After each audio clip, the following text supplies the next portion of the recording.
कल हमसे बात की थी, भाजपा ने घोषणा पत्र जारी किया और उसमें क्या क्या वायदे किए। अब जरा वायदों की सच्चाई को देख लें। शुरुआत करते हैं लव जिहाद से। लव और जिहाद दोनों विरोधाभासी शब्द हैं, उनका कोई एक नहीं होता। दूसरा, भारत के कानून में कहीं पर भी लव जिहाद शब्द का वर्णन ही नहीं है, तो उसे अपराध कैसे डिक्लेयर करेंगे और इतना भारी जुर्माना कहां से लगाएंगे?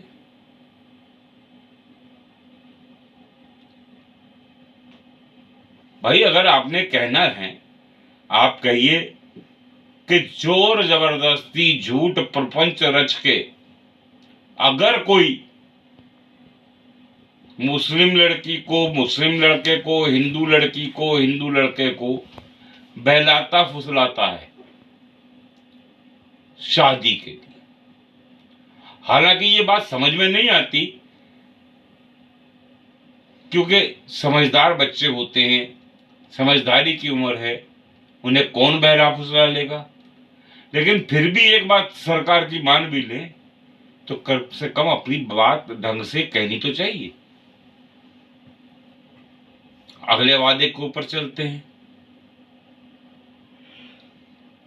और लगातार उसका ढिंढोरा पीट रहे हैं पूरे देश में। राम मंदिर, राम मंदिर, राम मंदिर हम बना रहे हैं।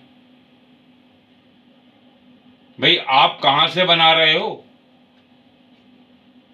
फैसला दिया माननीय सुप्रीम कोर्ट ने, निर्देश दिए माननीय सुप्रीम कोर्ट ने। ठीक है, उस जज को राज्यसभा की सदस्यता मिल गई, लेकिन उसमें यह नहीं बताया कि क्या वजह है। तो जो फैसला एक अदालत ने दिया लंबे विवाद के बाद,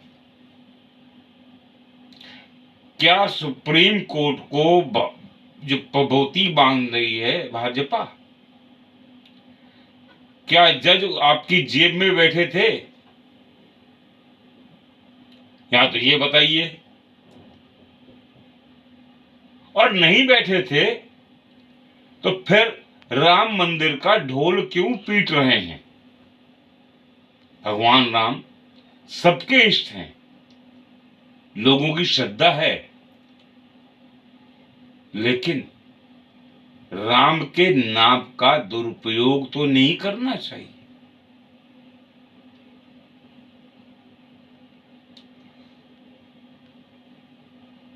एक और वादा कर दिया, सारी बच्चियों को स्कूटी दी जाएगी। तो उत्तर प्रदेश में कितनी करोड़ स्कूटियां हो जाएंगी? और स्कूटियों के लिए फिर लाइसेंस भी चाहिए होंगे। लाइसेंस के दफ्तरों पे फिर मारापीटी भी होगी, भीड़ भी होगी। उसके बारे में तो कुछ नहीं है। क्या बिना लाइसेंस के स्कूटियां चलाएंगी? इसके बारे में घोषणा पत्र मौन, साइलेंट। कन्याओं की निधि में राशि बढ़ा दी गई बेटियों के लिए। जिस प्रदेश में बेटियों के साथ शर्मनाक घटनाएं एक के बाद एक हो रही, कहीं बेटियों को ऐसी सहायता आज तक नहीं मिली और राशि को आप बढ़ा रहे हैं। अरे भाई, जो बच्चियां हैं, जो कन्याएं हैं, और आपने जो राशि तय की है उनको तो दे दीजिए। जरा एक सबूत तो लाइए कि पूरे प्रदेश की तमाम बच्चियों को 15-15 हजार रुपए आप दे चुके हैं। उसका सबूत नहीं है, तो 25,000 कौन देगा? आखिर है ना मजाक। असल में चाहे घोषणा पत्र कांग्रेस का हो या बीजेपी का, आम पार्टी का हो या किसी का, उसमें लुभावने नारे दिए जाते। इसी उत्तर प्रदेश को देखिए ना, अब कह दिया कि किसानों को फसल का वाजिब मूल्य मिलेगा। कब मिलेगा कोई नहीं जानता। एक दिन में, एक महीने में, एक साल में, 5 साल में, या उसके अगले 5 साल। और गन्ना किसानों के साथ तो भयंकर मजाक किया। चीनी मिलों के नवीनीकरण के लिए आपने लंबा चौड़ा धन जुटा दिया, यानी कि पूंजीपतियों के खजाने भरे जाएंगे। गन्ना मिलों के, गन्ना किसानों के बकाया भुगतान के बारे में एक शब्द नहीं है। भाई आप मशीनों का नवीनीकरण कीजिए, अच्छी बात है, लेकिन पहले जो अन्नदाता है, जो भूखा है, सबको खिलाता है और उसके पेट में आग लग रही है, उसके लिए तो आप कुछ कीजिए। गन्ना किसानों के लिए तो कुछ नहीं किया। और फिर योगा पार्क बनाए जाते हैं, योगा टीचर लगाए जाएंगे। भाई योगा टीचर तो 1980 में पूरे देश में लागू हो गए थे और सारी जगह योग के शिक्षक लगे हुए हैं, तो आप कहां से लगाएंगे? क्या नए स्कूल खोलेंगे या कॉलेज खोलेंगे? या कि आपके मौजूदा स्कूल कॉलेज में ये वैकेंसियां इतनी सारी पड़ी हैं जो आपने आज तक भर्ती नहीं की? ये बात साफ समझ में तो आनी चाहिए।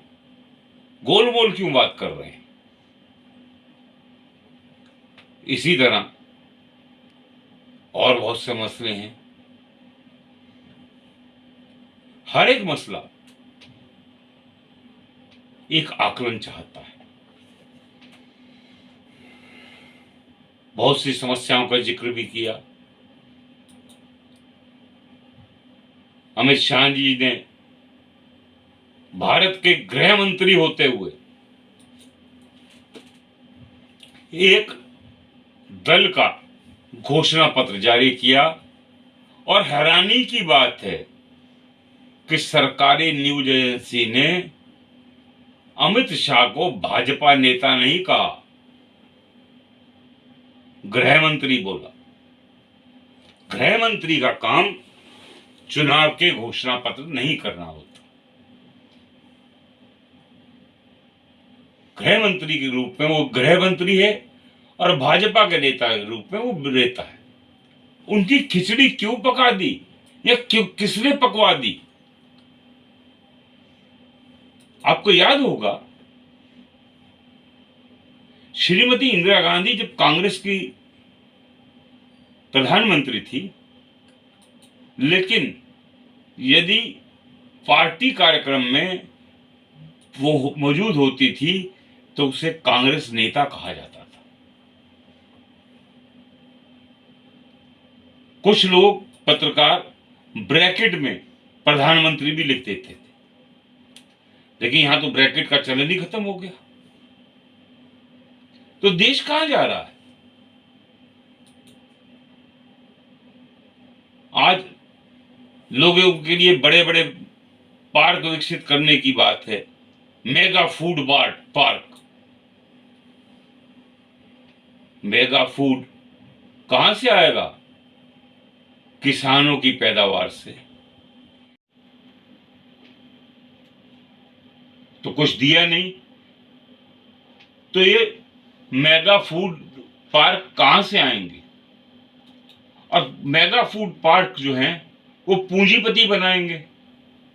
क्या किसानों को मेगा फूड पार्क में 10-20% का डिस्काउंट दिया? आपको याद होगा स्वर्गीय चौधरी देवीलाल ने हर 5 तारा होटल के बाहर किसान के लिए एक बकायदा जगह बनाई दी थी और वहां किसानों को खाना मिलता था। उसी तरह का 5 तरह खाना, हाँ थोड़ी सी सुविधाओं की कमी होती थी लेकिन बहुत कम पैसे लिए जाते थे।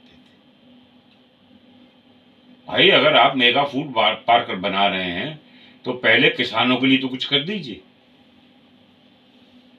यूं तो घोषणा पत्र पे चर्चा के बहुत मुद्दे हैं लेकिन शायद इतना ही आपकी समझदारी के लिए काफी हो। सोचिएगा, समझिएगा कि क्या ये घोषणा पत्र सच में घोषणा पत्र है या फिर इसमें बड़ी बड़ी बातें लिखी हैं कि 92%, 93% वादे पूरे कर दिए। अब सूची ढूंढे तो पता चला कि कुछ का सिर पैर ही नहीं है। याद रहे, आप सजग मतदाता हैं। मत के अधिकार इस्तेमाल करने से पहले सोचिए, समझिए और फिर वोट डालिए। क्या इन्हीं खोखले नारों में आप डूबे रहेंगे या सच्चाई को सामने लाने में आप मदद करेंगे? फैसला आपका है, मत आपका है। हम तो सिर्फ आपसे बात करने के लिए हैं। बहुत बहुत धन्यवाद। मैं संजय सचदेव, अजगर भूमि से। और लेकिन चलते चलते एक बात कह दी, घंटी बजाना मत भूलिएगा। ये घंटी आपका संदेश लेके जाएगी और साथ साथ आप लाइक करें, शेयर करें ताकि आपके हर मित्र तक ये संदेश पहुंच के जाए। बहुत बहुत धन्यवाद।